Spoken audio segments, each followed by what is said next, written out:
आप सभी को प्रणाम। मैं सत्यप्रकाश चौरसिया से अपने यूट्यूब चैनल स्पेशल कहानियाँ में आप सभी का स्वागत करता हूँ। दोस्तों, आज मैं जो कहानी आपको सुनाने जा रहा हूँ वह मुंशी प्रेमचंद की द्वारा लिखित है, जिसका नाम है आत्माराम। तो आइए शुरू करते हैं। कहानी कुछ इस प्रकार से है। बेदो ग्राम में महादेव सुनार एक सुविख्यात आदमी था। वो अपने साइबान में प्रातः से संध्या तक अंगीठी के सामने बैठा हुआ खटखट किया करता था। यह लगातार धुन सुनने के लोग इतने अभ्यस्त हो गए थे कि जब किसी कारण से वह बंद हो जाती तो जान पड़ता था कोई चीज़ गायब हो गई। वह नित्य प्रति एक बार प्रातःकाल अपने तोते का पिंजड़ा लिए कोई भजन गाता हुआ तालाब की ओर जाता था। उस धुंधले प्रकाश में उसका जर्जर शरीर, पोपला मुंह और झुकी हुई कमर देखकर किसी अपरिचित मनुष्य को उसके पिशाच होने का भ्रम हो सकता था। ज्यों ही लोगों के कानों में आवाज़ आती, सत्य गुरुदत्त शिव दत्त दाता, लोग समझ जाते कि भोर हो गई। महादेव का पारिवारिक जीवन सुखमय न था। उसके 3 पुत्र थे, 3 बहुएं थीं, दर्जनों नाती पोते थे, लेकिन उसके बोझ को हल्का करने वाला कोई न था।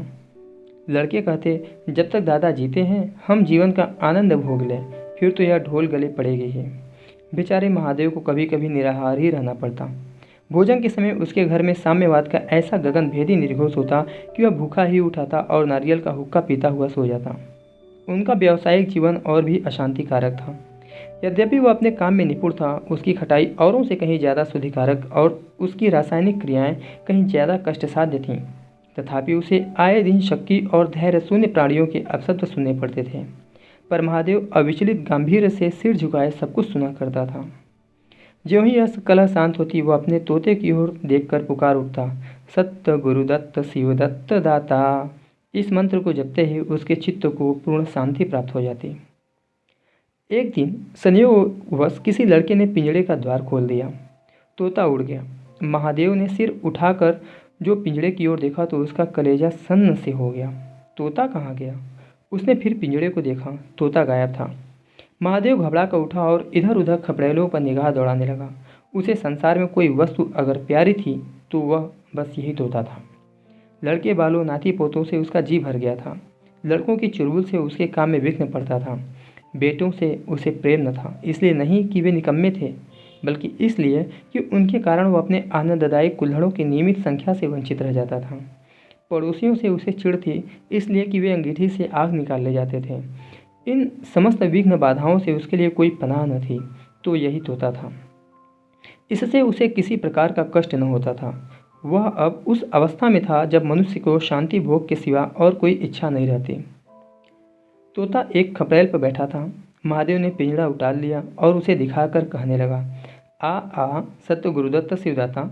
लेकिन गांव और घर के लड़के एकत्र होकर चिल्लाने लगे और तालियां बजाने लगे। ऊपर से कौओं ने भी काव काव की रट लगा दी।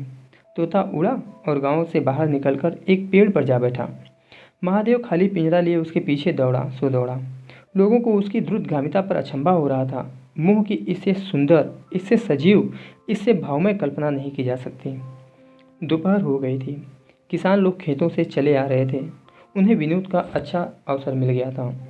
महादेव को चिढ़ाने में सभी को मजा आता था। किसी ने कंकड़ फेंके, किसी ने तालियां बजाईं।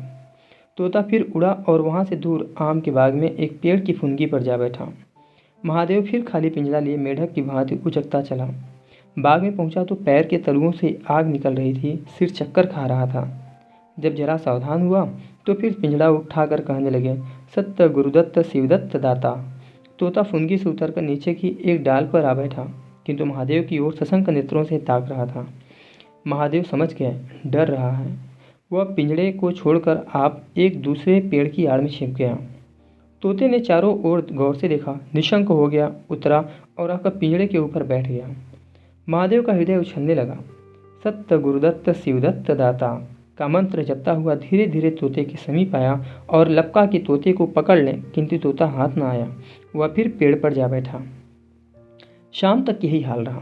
तोता कभी इस डाल पर जाता, कभी उस डाल पर, कभी पिंजड़े पर आ बैठता, कभी पिंजड़े के द्वार पर बैठे अपने दाना पानी की प्यालियों को देखता और फिर उड़ जाता।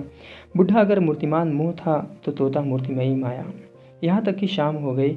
माया और मोह का यह संग्राम अंधकार में विलीन हो गया। रात हो गई थी। चारों ओर निबिड़ अंधकार छा गया। तोता न जाने कहाँ पत्तों में छिपा बैठा था। महादेव जानता था कि रात को तोता कहीं उड़कर नहीं जा सकता और न ही पिंजड़े में आ सकता है। फिर भी वह उस जगह से हिलने का नाम न लेता था। आज उसने दिन भर कुछ नहीं खाया। रात के भोजन का समय भी निकल गया। पानी की बूंद भी उसके कंठ में न गई थी, लेकिन उसे भूख भी न थी और न ही प्यास।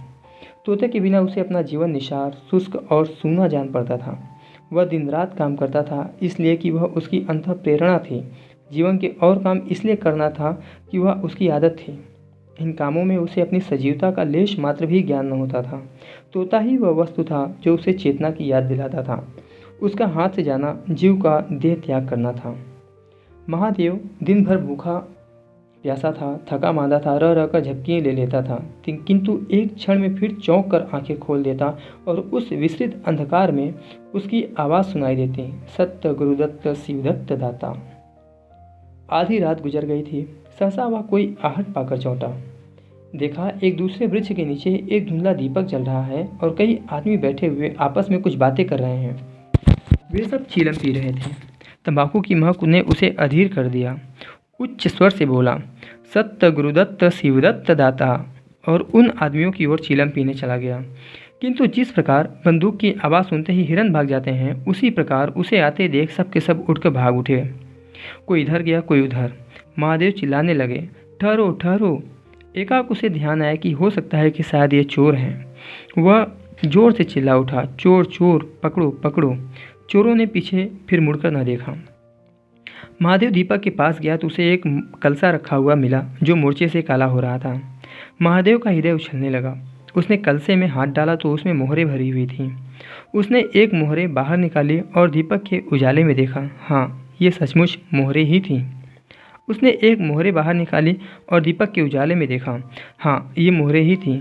उसने तुरंत कलसा उठा लिया और दीपक बुझा दिया और पेड़ के नीचे छिपकर बैठा रहा।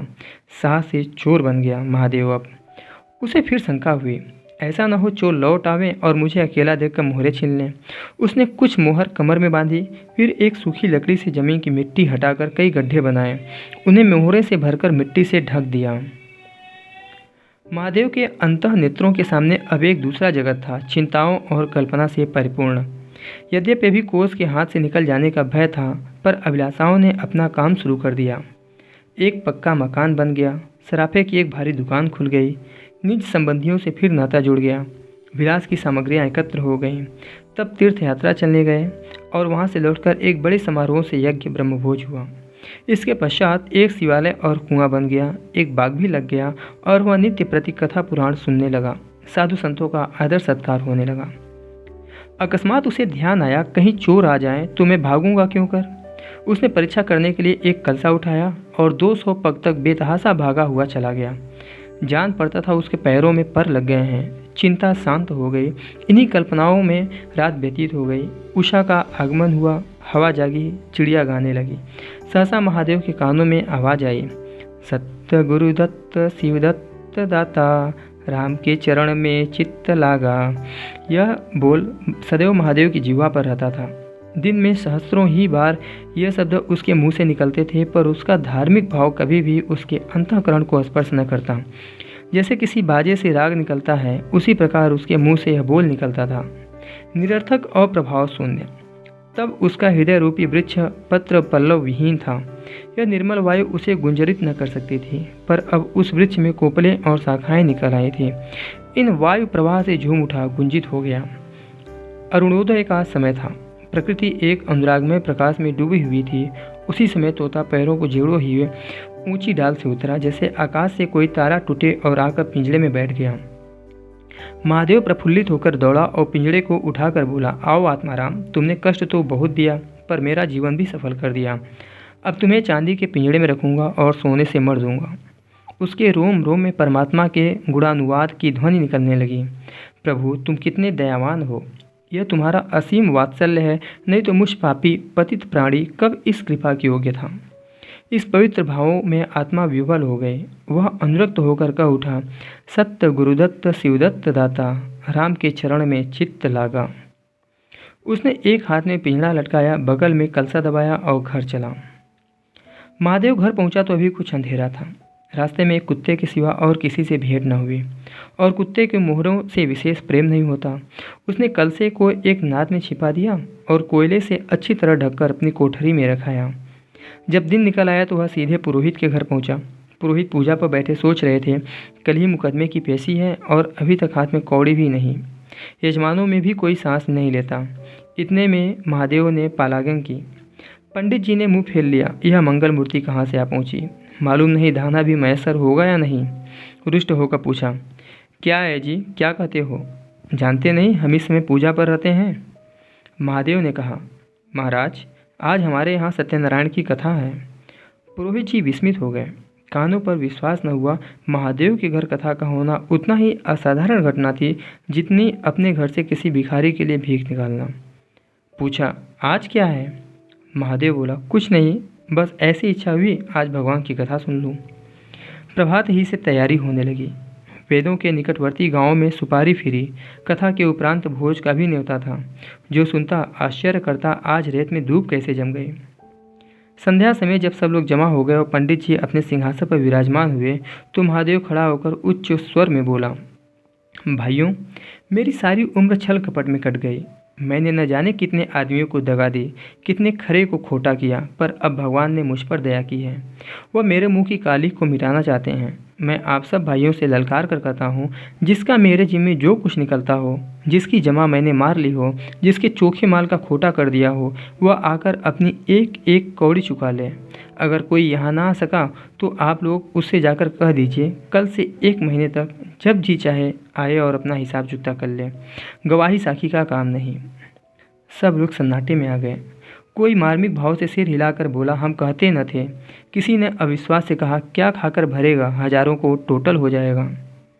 एक ठाकुर ने ठठोली की, और जो लोग सुरधाम को चले गए उनका क्या? महादेव ने उत्तर दिया, उसके घर वाले तो होंगे ना। किंतु इस समय लोगों को वसूली की इतनी इच्छा न थी जितनी यह जानने की कि इसे इतना धन मिला कहाँ से।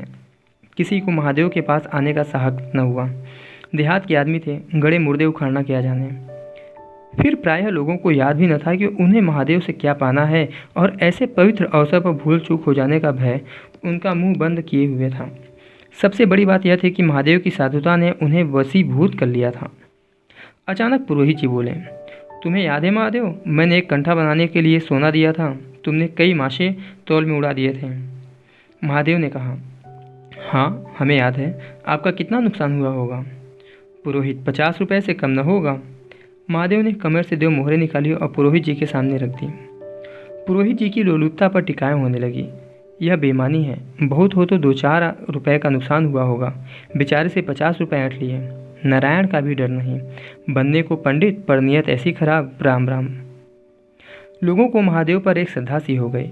1 घंटा बीत गया पर उन सहस्रों मनुष्यों में से एक भी खड़ा न हुआ। तब महादेव ने फिर कहा, मालूम होता है आप लोग अपना अपना हिसाब भूल गए हैं, इसलिए आज कथा होने दीजिए। मैं 1 महीने तक आपकी राह देखूंगा, इसके पीछे तीर्थ यात्रा करने चला जाऊंगा। आप सब भाइयों से मेरी विनती है कि आप मेरा उद्धार करें। 1 महीने तक महादेव लेनदारों की राह देखता रहा। रात को चोरों के भय से नींद न आती। अब वह कोई काम न करता। शराब का चस्का भी छूटा। साधु अभ्यागत जो द्वार पर आते उनका यथायोग्य सत्कार करता। दूर दूर तक उसका सुयश फैल गया। यहाँ तक कि महीना पूरा हो गया और एक आदमी भी हिसाब लेने न आया। अब महादेव को ज्ञान हुआ कि संसार में कितना धर्म, कितना सद्व्यवहार है। अब उसे मालूम हुआ कि संसार बुरों के लिए बुरा है और अच्छों के लिए अच्छा। इस घटना को हुए 50 वर्ष बीत चुके हैं। आप बेंदो जाइए तो दूर ही से एक सुनहला कलश दिखाई देता है। वह ठाकुर द्वारे का कलश है। उससे मिला हुआ एक पक्का तालाब है जिसमें खूब कमल खिलते रहते हैं। उसकी मछलियाँ कोई नहीं पकड़ता। तालाब के किनारे ही एक विशाल समाधि है। यही आत्माराम का स्मृति चिन्ह है। उसके संबंध में विभिन्न किंवदंतियाँ प्रचलित हैं। कोई कहता है वह रत्न जटित पिंजड़ा स्वर्ग को चला गया, कोई कहता है वह सत्य गुरुदत्त कहता हुआ अंतर्ध्यान हो गया। पर यथार्थ यह है कि उस पक्षी रूपी चंद्र को किसी बिल्ली रूपी राहु ने ग्रस लिया।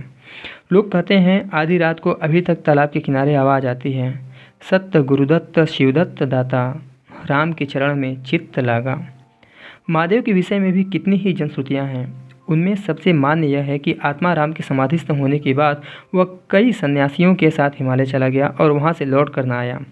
उसका नाम आत्माराम प्रसिद्ध हो गया। तो दोस्तों, यह थी मुंशी प्रेमचंद की द्वारा लिखित कहानी आत्माराम। आपको आज की ये कहानी कैसे लगी हमें कमेंट करके ज़रूर बताइएगा, और हमारे चैनल को सब्सक्राइब कीजिएगा और वीडियो को लाइक करना न भूलिएगा। मिलते हैं अगले वीडियो में एक नई कहानी के साथ। तब तक आप खुश रहिए, स्वस्थ रहिए। जय हिंद।